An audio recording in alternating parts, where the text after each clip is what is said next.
तो last part में हम लोग 1 to 1 की एग्जांपल डिस्कस कर रहे थे, जिसमें हम वैलिड 1 to 1 के एग्जांपल देखें तो लेफ़्ट साइड के एक ही एलिमेंट से राइट साइड के एक ही एलिमेंट को जो है वो एरो जा रहा है, ठीक है। तो दिस इज़ 1 to 1 फंक्शन। और राइट साइड पे आप लोग देखो तो हमारे पास ई और ओ दो एलिमेंट्स के एरो एक ही एलिमेंट पे जा रहे हैं, तो ये 1 to 1 नहीं है। जो बच्चे मेरे डेटाबेस पढ़ चुके हैं उन्होंने 1 to 1 का रिलेशनशिप पढ़ा होगा, उसमें ये एग्जैक्टली वही चीज़ है। 1 to 1 exactly 1 on the left side to exactly 1 on the right side, ठीक है। तो उसके बाद अगले एग्जाम्पल हम लोग देख लेते हैं, which is a valid 1 to 1 example, क्योंकि लेफ्ट साइड के एक एलिमेंट से सिंगल एरो राइट साइड के एक ही एलिमेंट पे जा रहा है। और लेफ़्ट साइड, अच्छा यहाँ पे एक चीज़ और सीखी हमने कि हम देखें तो 8 जो हमारा एलिमेंट है बी सेट में, उस तक कोई एरो नहीं आ रहा, ठीक है। तो ज़रूरी नहीं है कि हमारे बी सेट के सारे एलिमेंट्स कवर हों। हमारे लेफ़्ट साइड के ए के सारे एलिमेंट्स होने चाहिए कवर, बी के लाजमी सारे कवर हों ज़रूरी नहीं है, ठीक है।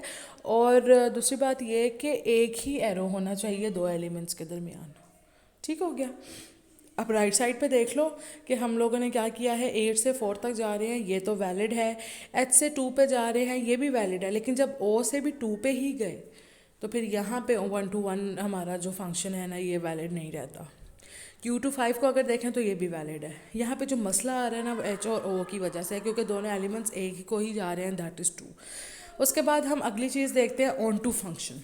अ function is onto if each element in codomain is a image of some preimage. अच्छा, यहाँ पे आप लोगों को ये डेफिनेशन तब तक समझ नहीं आएगी, क्योंकि मैं जब पढ़ती हूँ तो मुझे ये डेफिनेशन समझ आती है, क्योंकि मुझे को डोमेन याद है मैंने किसको कहा था, मैंने प्री इमेज याद है मैंने किसको कहा था, इमेज किस मुझे याद है मैंने किसको कहा था। लेकिन आप लोगों को क्योंकि अभी फिंगर टिप्स पे ये वर्ड्स नहीं हुए, इमेज को डोमेन प्री इमेज वगैरह, तो इसलिए ये एलिमेंट्स जो है वो मैं क्या करती हूँ, ये मैं आपको एग्जाम्पल के थ्रू समझाती हूँ। अब यहाँ पे देखो और टू फंक्शन के बारे में, ए से 1 पे जा रहे हैं, ई से 4 पे जा रहे हैं, आई से 2 पे जा रहे हैं, ओ से 2 पे जा रहे हैं और यू से 2 पे जा रहे हैं। यहाँ पे क्या हो रहा है कि दो एलिमेंट्स लेफ़्ट से लेके एक एलिमेंट राइट पे हम लोग जा सकते हैं।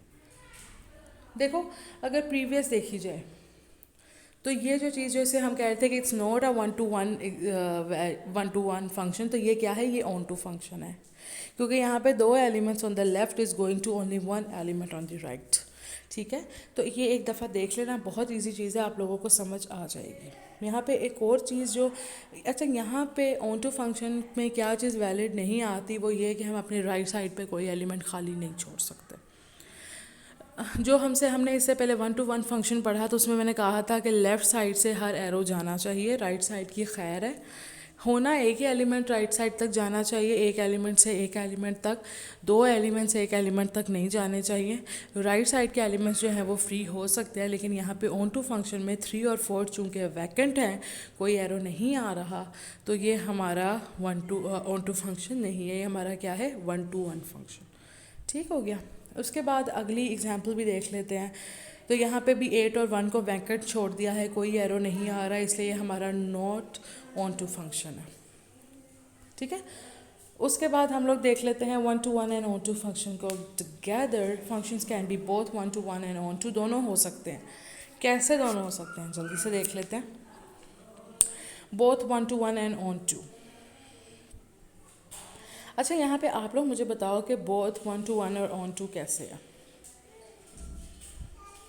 देखो अब हमारे पास 1 to 1 की क्या शर्त थी कि हर एलिमेंट से हर एलिमेंट तक एक ही एरो जाना चाहिए, और हमारे पास ऑन टू की क्या शर्त थी कि हर एलिमेंट जो है वो होना चाहिए, मतलब रीच राइट साइड का हर एलिमेंट जो है वो हम लाजमी तौर पे फिल होना चाहिए। तो यहाँ पे हर एलिमेंट फिल भी है, यानी 1 2 3 4 हर को कोई ना कोई एरो आ रहा है, और हर एलिमेंट से हर एलिमेंट को एक ही एरो जा रहा है, तो ये बोथ ऑन टू और 1 to 1 दोनों चीज़ें, ठीक है। और राइट साइड पे ये 1 to 1 और ऑन टू नहीं है। 1 to 1 इसलिए नहीं है क्योंकि नहीं 1 to 1 यहाँ पे इसलिए नहीं है क्योंकि दो एरोज जो हैं वो एक ही 2 पे जा रहे हैं, ए भी 2 पे जा रहा है और सी भी 2 पे जा रहा है, तो ये 1 to 1 भी नहीं है। और ऑन टू कैसे नहीं है, क्योंकि एक एलिमेंट यानी कि 4 हमारा वैकेंट है, तो ये ऑन टू भी नहीं है। उसके बाद हम लोग ये एग्जांपल देख लेते हैं, इसमें बोथ दोनों है और नहीं है। हैं क्यों? क्योंकि हमारा एक से एक एलिमेंट तक एक ही एरो जा रहा है, यानी R से 4 तक एक एरो जा रहा है, H से 2 तक एक एरो जा रहा है, O से 1 तक एक एरो जा रहा है, Q से 5 तक एक एरो जा रहा है।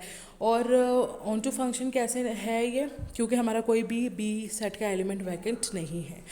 राइट साइड पे देखें तो 1 to 1 तो जा रहे हैं, ठीक है, लेकिन जो है हमारे 8 जो है वो वैकेंट है, ठीक है। Not both, not onto, यानी कि 1 to 1 तो है, क्योंकि 1 to 1 सारे एलिमेंट्स एक एरो जा रहा है, लेकिन ऑन टू नहीं है, नॉट ऑन टू, क्योंकि 8 जो है वो वैकेंट है, ठीक है। उसके बाद हम लोग पढ़ते हैं इन्वर्स के बारे में। देखो इन्वर्स कॉम्प्लीमेंट आप लोगों ने पढ़ा होगा, DLD एक लफ्स, इन्वर्स भी वही चीज़ है। Give any function f, the inverse of the function f not of 1 is a relation that is in form interchanging each x of y of f to y of, अच्छा यहाँ पे x of y को inverse करके y of x कर दिया। बहुत simple.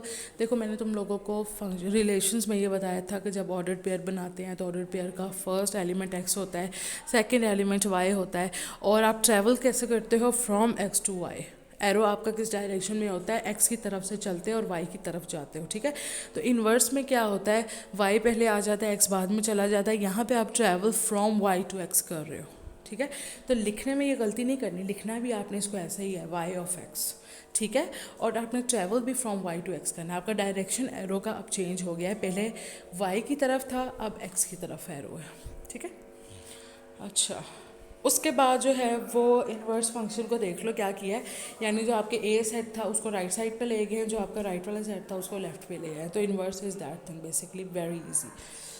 उसके बाद हम लोग एग्जाम्पल एक और देख लेते हैं। पहले हमारे पास x की वैल्यूज़ थी -2 0 4 7। इन्वर्स लिया तो हमारे पास x की वैल्यूज़ को y बना दिया, y की वैल्यूज़ को x बना दिया। आप लोग देख सकते हो, इट्स वेरी इजी, राइट।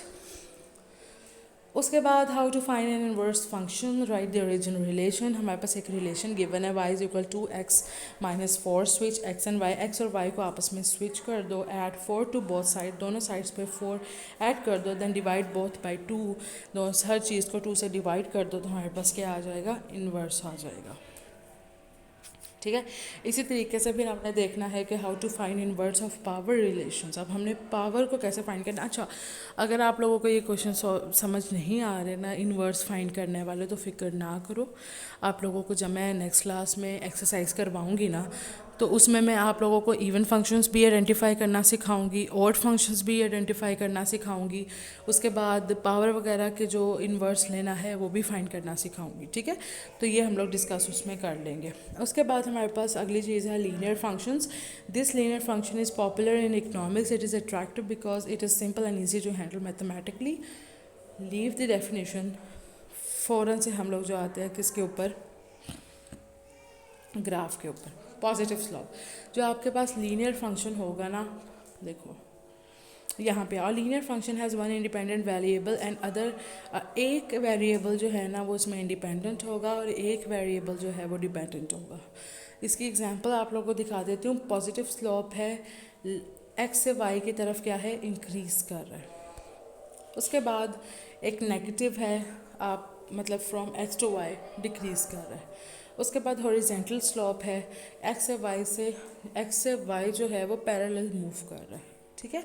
और ये देख लो लीनियर फंक्शंस यहाँ पे कौन से होते हैं और कौन से नहीं होते, यानी या तो वो इंक्रीज़ हो रहा होगा, लीनियर फंक्शन क्या होगा, या तो वो इंक्रीज़ हो रहा होगा या तो वो डिक्रीज़ हो रहा होगा, दोनों चीज़ें इकट्ठी नहीं हो सकती।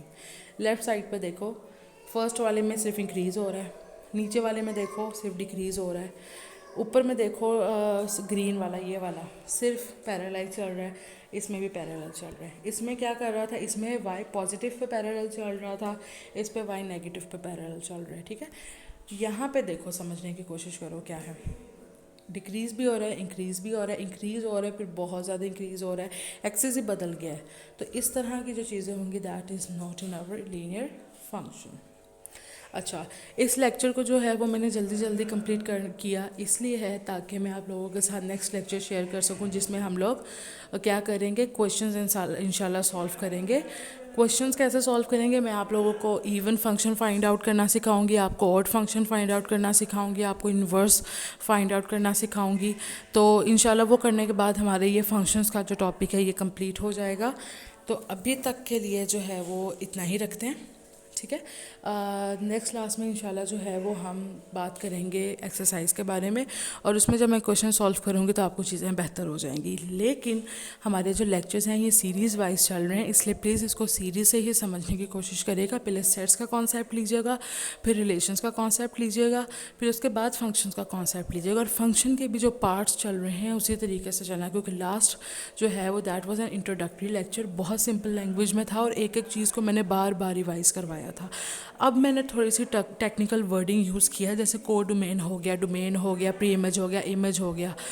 तो एक चीज़ का यहाँ पे ख्याल रखना कि ना आप इस लेक्चर के बाद इन वर्ड्स को अपने फिंगर टिप्स पे कर लो, क्योंकि अगर मैं नेक्स्ट लेक्चर में आप लोगों को कोड डोमेन की बात करूँ तो आपको पता होना चाहिए कि कौन सा दोनों एक डायग्राम के अंदर दोनों ओवल शेप सर्कल में से कौन सा सर्कल जो है वो डोमेन है और कौन सा कोड डोमेन है, ठीक है। कौन सा प्री इमेज है और कौन सा इमेज है। जब तक आपको वो समझ नहीं आएगी आप लोग काम नहीं कर सकोगे, ठीक है।